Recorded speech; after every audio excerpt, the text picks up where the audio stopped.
Bonjour Anda Sadaka, journaliste, écrivaine libanaise. Et d'ailleurs, vous recevez aujourd'hui à l'Organisation internationale de la francophonie le prix France-Liban pour votre livre. On va en parler dans quelques instants, qui s'intitule « Nour entre ombre et lumière ». Vous êtes l'une de celles qui construisait des ponts finalement entre la France et le Liban.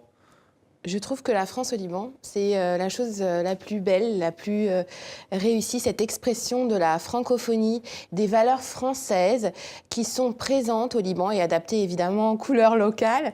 Et j'espère par ma plume pouvoir rendre au Liban tout ce que la France m'a inculqué et offert comme valeur élémentaire. Oui, ça reste fort la francophonie, ça C'est reste réel. évidemment quelque chose un peu militant dans l'identité libanaise. En tout cas, c'est dans la création artistique, elle est présente à divers niveaux.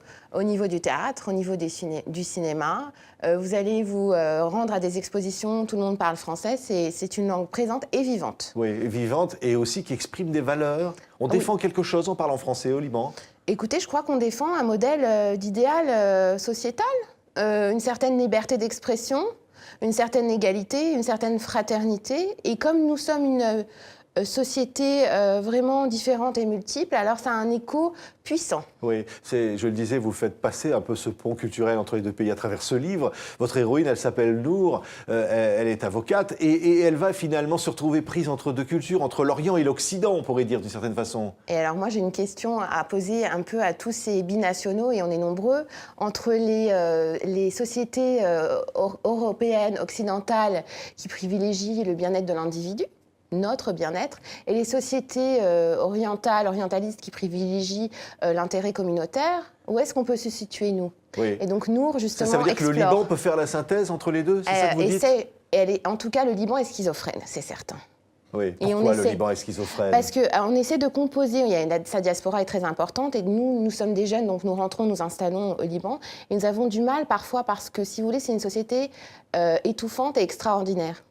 Étouffante parce qu'il y a le poids du patriarcat qui est réel, surtout quand on est une jeune femme et qu'on fait carrière, et extraordinaire parce qu'il y a des opportunités qui n'existent peut-être pas plus en Europe, ou en tout cas dans le monde occidental où le marché du travail est saturé. Donc il faut composer, c'est une question d'équilibre. Le Liban est un équilibre. Oui, et il y a une énergie incroyable. Tout le monde dit qu'il y a une énergie incroyable. Vous parlez beaucoup de l'art dans ce livre, une énergie dans la création. C'est la ruée vers l'art au Liban. C'est la ruée vers l'art. Alors c'est nouveau, c'est récent, il y a des créations de musées, il y a des collectionneurs qui font un travail fantastique, il y a beaucoup de personnes de la société civile que là j'aimerais vraiment saluer parce qu'elles font le travail finalement que ferait un gouvernement en Europe. Mais vous savez, notre gouvernement a autre chose à faire. On n'a pas de président de la République depuis 10 mois. Nous avons 2 millions de réfugiés syriens, un peu plus. Et puis nous avons une dette publique qui s'élève à 140% du PIB. Alors nous, la société civile, nous essayons de composer et d'agir en matière d'art et de culture. Et c'est pour ça que c'est important. Voilà. Oui, alors je vois la revue, hein, c'est Pictoram, c'est votre revue que vous publiez, et évidemment pour défendre finalement cet engagement culturel de l'art contemporain en particulier. Je disais, l'art contemporain pour vous et pour le Liban, c'est une façon d'éveiller les consciences? Alors, Pictoram, d'abord, c'est la revue de la RAM, Robert Alfred Matta, la Fondation pour l'art et la culture. Et l'idée, c'est de promouvoir la culture libanaise, les artistes libanais au Liban et dans le monde. Et plutôt que de faire un simple bulletin d'information annuel, nous avons voulu un MOOC. Et un MOOC, donc un magazine book, qui rend ses lettres de noblesse au journalisme. C'est du grand reportage, c'est de l'investigation, mais autour de la culture, de l'art. On décrypte l'actualité libanaise. Et alors, il y a des thèmes qui reviendront chaque année. La place du Liban, la place de l'art au Liban, etc. Et ensuite, on met les intervenants qui sont au niveau artistique et culturel, ont la parole et on réfléchit ensemble sur un domaine. Et d'ailleurs, il y a un magazine en ligne, pictorammag.com, et tout le monde peut feuilleter. Et l'idée, c'est un zéphyr, hein. On veut souffler l'excellence libanaise à l'oreille du monde. C'est montrer finalement que les artistes sont aussi engagés sur le terrain politique. Par exemple, la mémoire est importante dans un pays qui a tellement connu la guerre. Vous vous battez pour que les artistes et les musiciens libanais ne tombent pas dans l'oubli.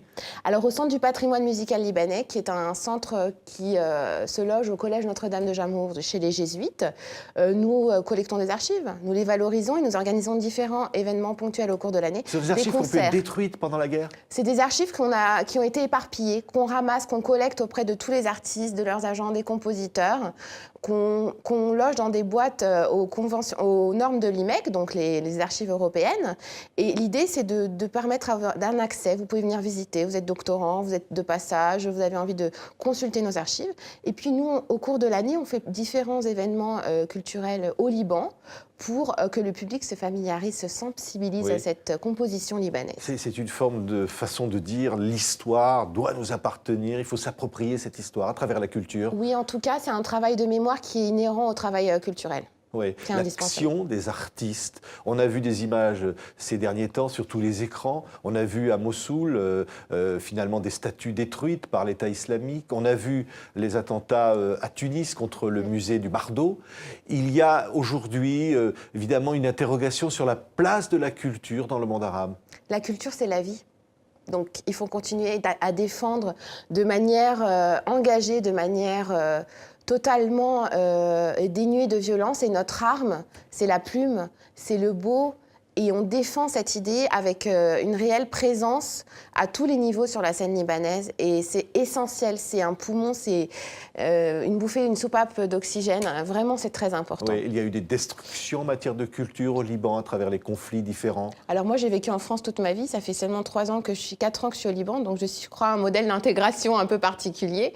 Mais c'est certain que, en tout cas, là, c'est une démarche, une initiative, une dimension à laquelle la société est particulièrement réceptive et qui trouve un écho positif. C'est-à-dire que tout le monde veut, évidemment, restaurer et protéger ce patrimoine. Le Musée national fait d'ailleurs, à cet égard, à Beyrouth, un travail fantastique.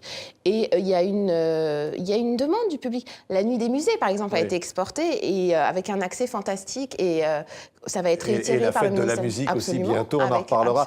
Randa Sadaka, Entre ombre et lumière, pour ce livre, donc le prix France-Liban que vous recevez aujourd'hui. Entre ombre et lumière, pourquoi, finalement ? Alors, si vous me permettez, donc la couverture de Martha Raoui Évasion, c'est l'art figuratif, donc c'est le dos, et on réfléchit sur notre condition humaine, où est-ce qu'on regarde. Et j'aime bien cette idée. Entre ombre et lumière, c'est l'identité. C'est une masse d'informations qui nous définit, qui sont tout aussi importantes, mais qui s'établissent par l'expérience, l'influence, etc. Et nous, Entre ombre et lumière, c'est un modèle d'intégration. C'est vraiment, grâce à l'expérience française, apporter de nouvelles compétences à son pays d'origine, bien que je sois française, mais c'est à Paris que ma déclaration... C'est important d'aller là-bas aussi, de ramener tout ça et d'échanger. Absolument, c'est à Paris que ma déclaration d'amour pour le Liban s'est construite. Et je voudrais que nous continuions à agir, à écrire et à parler en français en attendant que le Liban nous déresponsabilise du lourd poids de son inconstance. Voilà. Merci beaucoup, Randa Sadaka. Nous, Entre ombre et lumière, donc le prix France-Liban. Merci beaucoup d'avoir été notre invité sur Télé 5 Monde.